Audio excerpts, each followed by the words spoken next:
Welcome to episode 8 of the Foley and James podcast, ambiguously titled My Camp Day.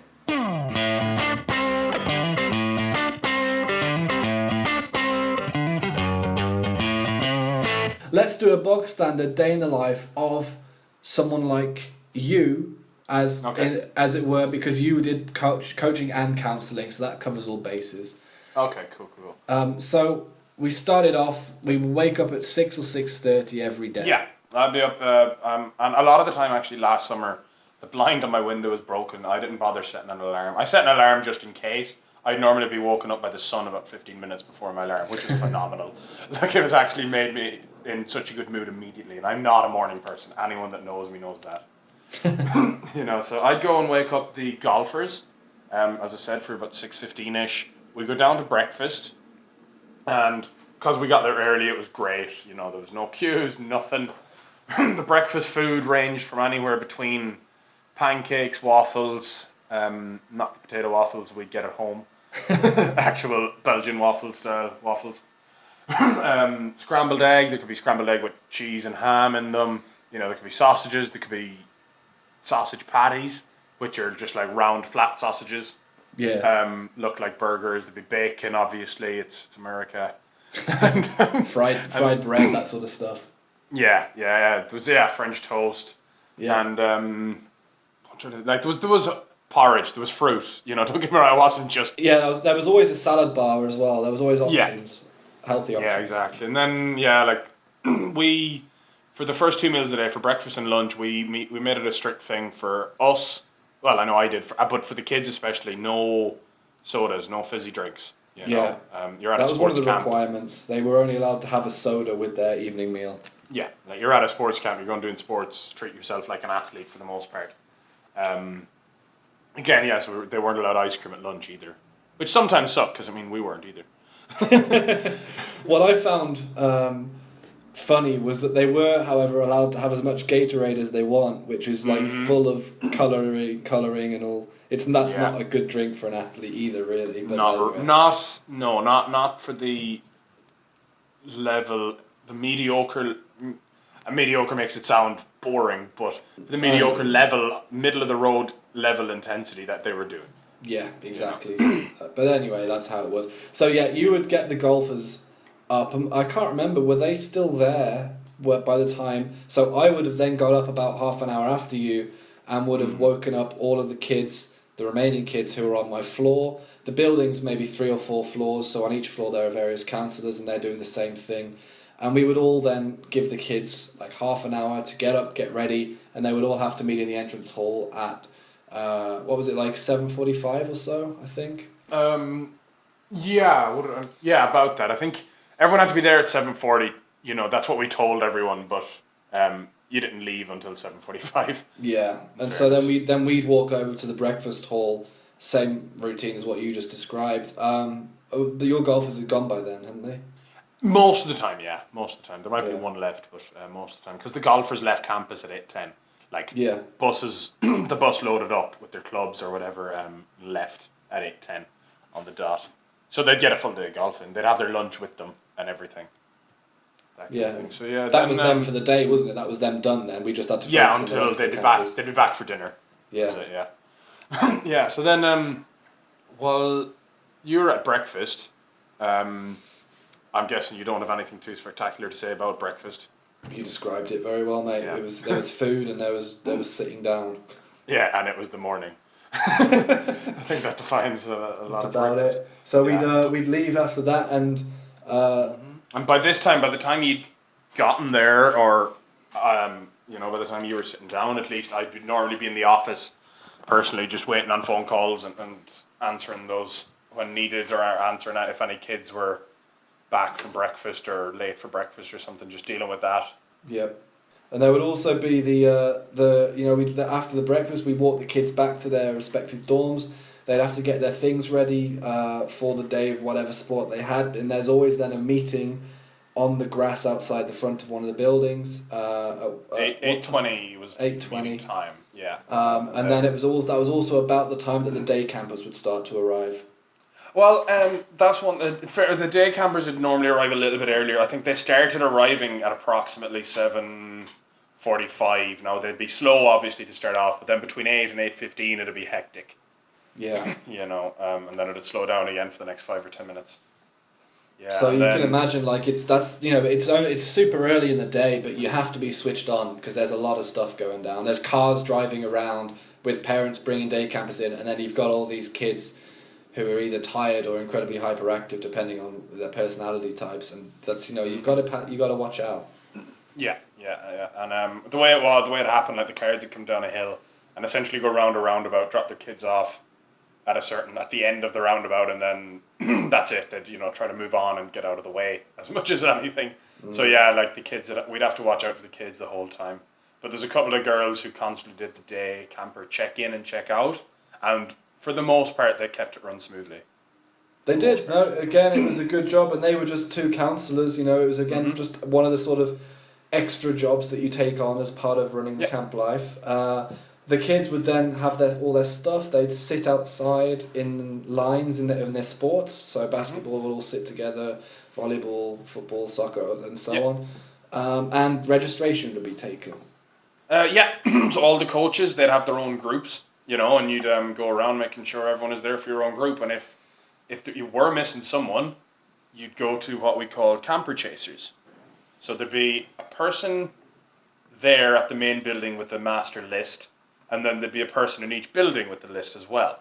You'd have walkie-talkies, and so the coach would go to this camper chaser, and you'd be like, oh, I'm missing. Or normally, when I was camper chaser, the first couple of years, I'd have to go to the coaches just because that was the way it worked. A lot of the time, but when I was a coach, I'd go to the camper chaser because I know how much it sucked having to go around to the coaches. So you'd go to them, or I'm missing so and so. Again, what a hero! What a hero! I know, I'm absolutely amazing. I still haven't got my medal.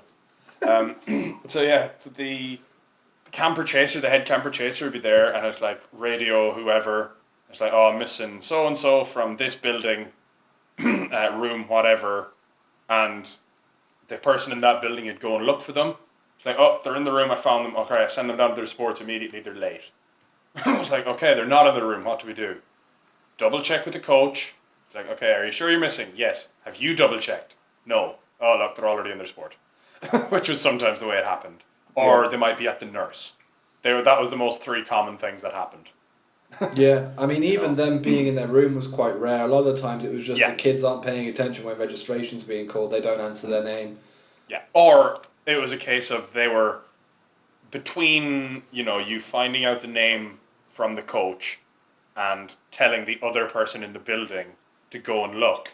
Between that, it could be 30 seconds, the kid has arrived at the sport. Yeah. Bastard. Yeah, exactly. So once that was done, everyone calmed down. There was a very small meeting, make sure everyone is kind of up for the day, ready for the day. Everyone has everything, and then the sport would go off in order, so you wouldn't just have 200 kids walking towards the soccer and towards the football fields, the turf, at the exact same time. Soccer might go first because it was the furthest away, and stuff like that. Or else volleyball might have to go off campus for a while. So they'd hop on a bus, they'd go, or same with girls lacrosse or something like that. Yeah. And then you'd be left with just the international kids who'd chosen to do languages as well as sport. Mm-hmm. And they would be, again, registered, ticked off, all that sort of stuff, and taken to their classroom where they'd have their lessons, their English lessons for the morning.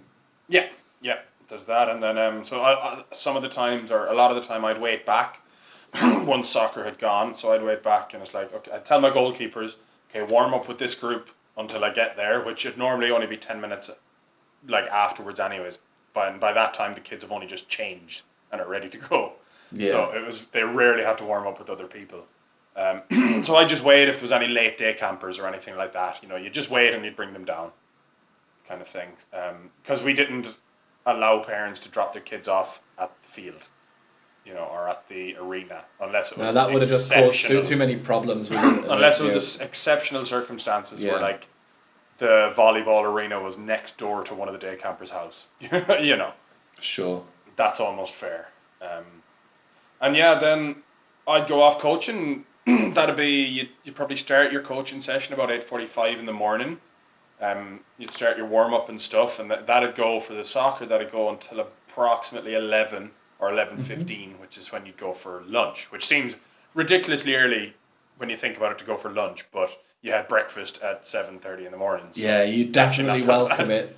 You Yeah, definitely welcome it. I remember and that first week. It was for me like I thought 11:30 lunch, and then it's like 4:30, 5 o'clock dinner. I thought I'm going to be starving in the evening, but you're just like so grateful for the food, and you're not hungry in the evening because you fill up and you're constantly busy, so you don't have time to think about food as well. And it's yeah, exactly. And like there was a lot of the reasoning behind the lunches at that time was because you didn't want the kids to be out really between 12 and 1, the hottest hour of the day, for the most part.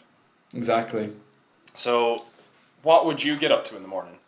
Yeah, it would vary. So I actually was a camper chaser for the beginning, the first sort of hour. After you taking the kids or the coaches are taking the kids off to their sports, the first hour I'd be in charge of doing camper chasing and I'd find out who was missing and all that sort of stuff.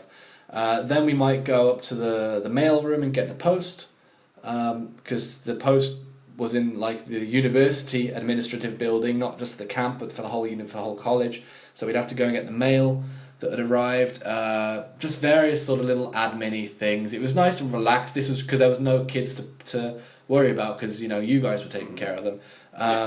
As I mentioned previously, I would get a golf buggy, zip around campus with water, and I mean that sounds like it's a quick job, but I mean they're drinking it as fast as I'm giving it to them, so it's a constant cycle. And if there's an injured kid, the golf buggy would be prioritized for them to get them to the athletic trainers or to the nurse if it's a serious case or whatever.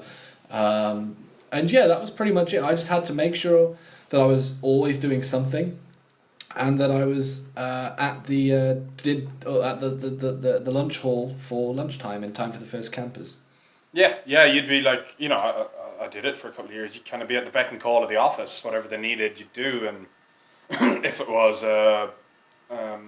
whatever day, certain days you'd have to do certain things, like put up the travel arrangements on some kids' doors so they know it's like, you're leaving at this time, you can go to your morning session of sports on Friday, don't go to your afternoon one because you have to go to the airport. Stuff like that. That's right.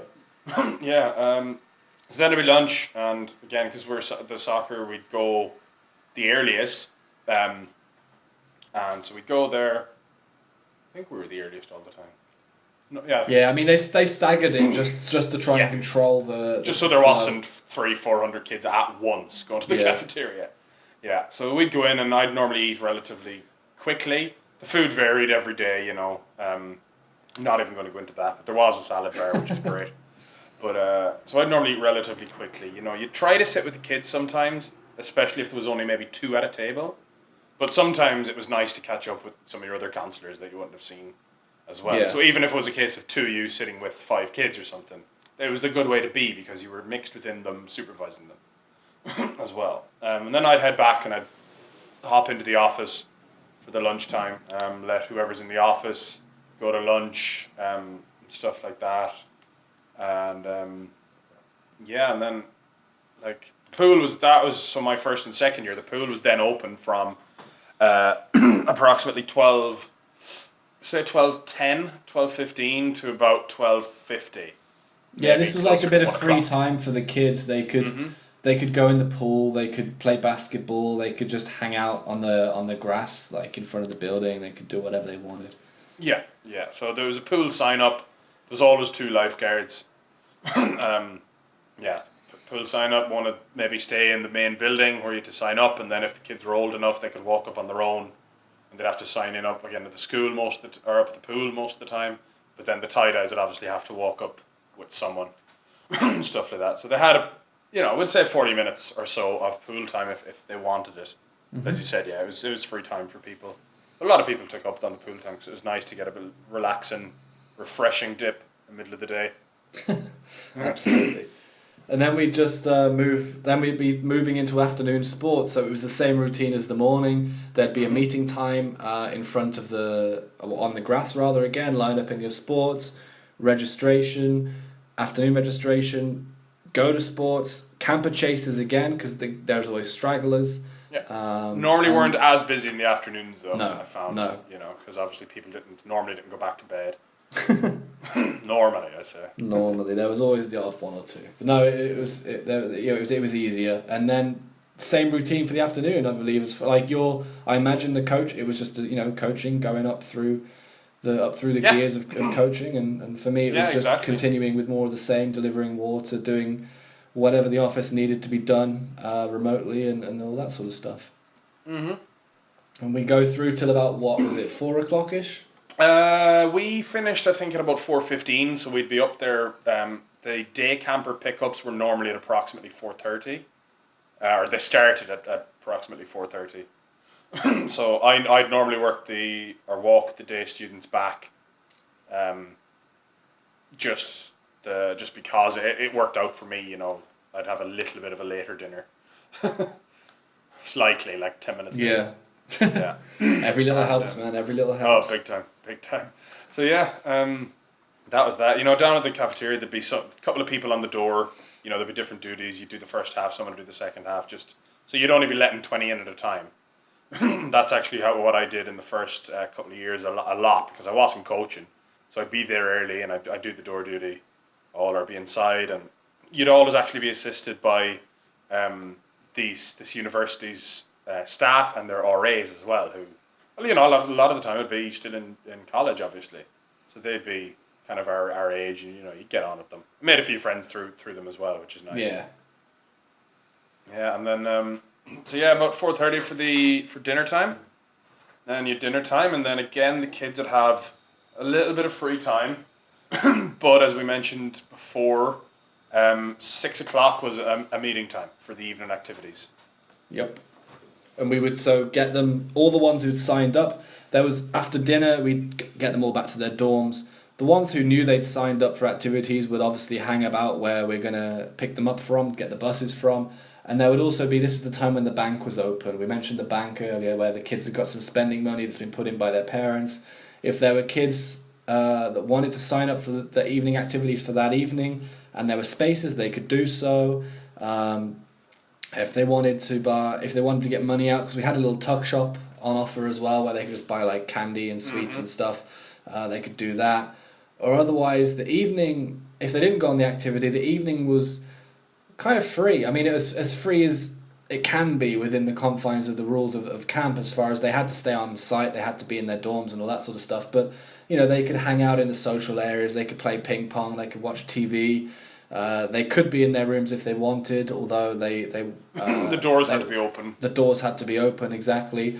The girls were never allowed in boys, and boys were never allowed in girls. The girls were allowed in the boys' common area downstairs in that building. That was all. Yes. There was never, and that was some of the strict.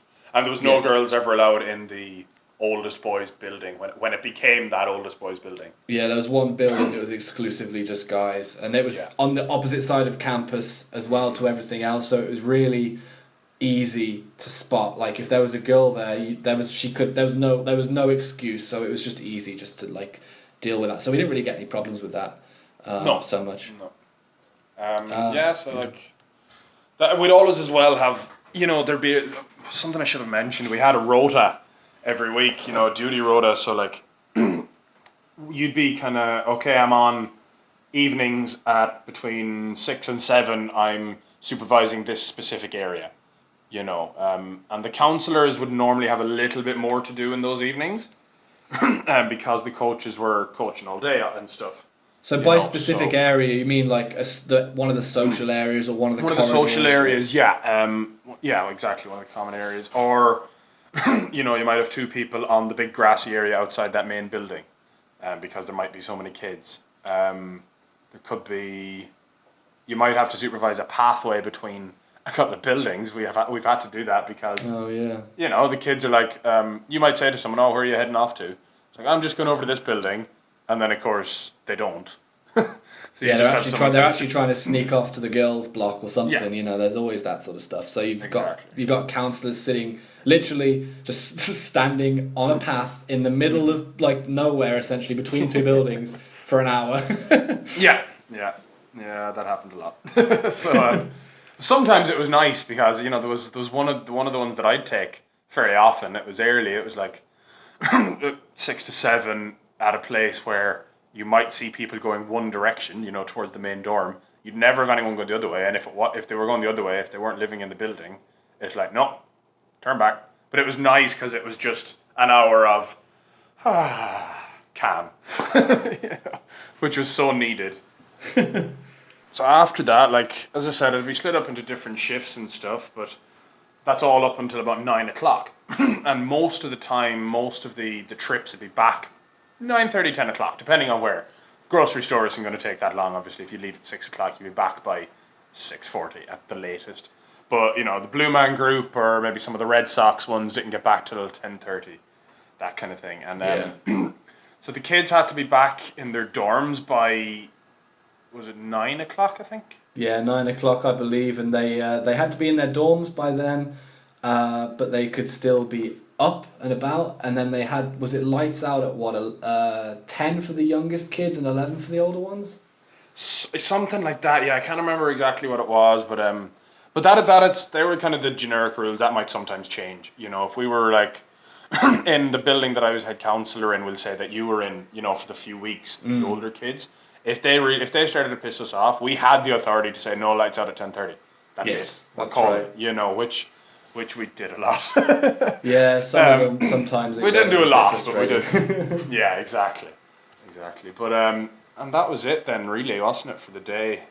Yeah, I mean, so we then had, after we'd said lights out, we then were required to patrol the corridors for the next half an hour, which was essentially just making sure lights were off in dorms, making sure that the right number of kids were in the right number of beds, that there was no one missing and all this sort of stuff. And then we'd have our team meeting, as we've mentioned already. We'd have our team meeting every day, at the end of every day, where all of us would meet in the one building, or sometimes we would just do it within buildings. So like the head counsellor of my building would call a meeting, the head counsellor of another one would call a meeting.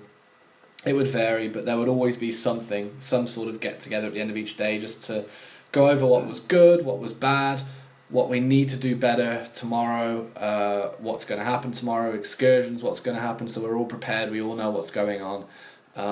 And then the rest, I say the rest of the day was ours, but it was essentially everyone's so tired, you just go to bed and like as soon as your head hits the pillow, you go to sleep. Yeah, the rest of the day is ours from approximately 11:20 at night. Yeah, exactly. Considering you have to be up at 6 or 7 in the morning. There it is, guys. That's what it's like in a standard day at camp. From whatever 6 in the morning till whatever time you get to bed at night. So we're on YouTube. The Foley and James podcast channel is where you'll find us. We're both on Facebook, which is probably how you found this initially.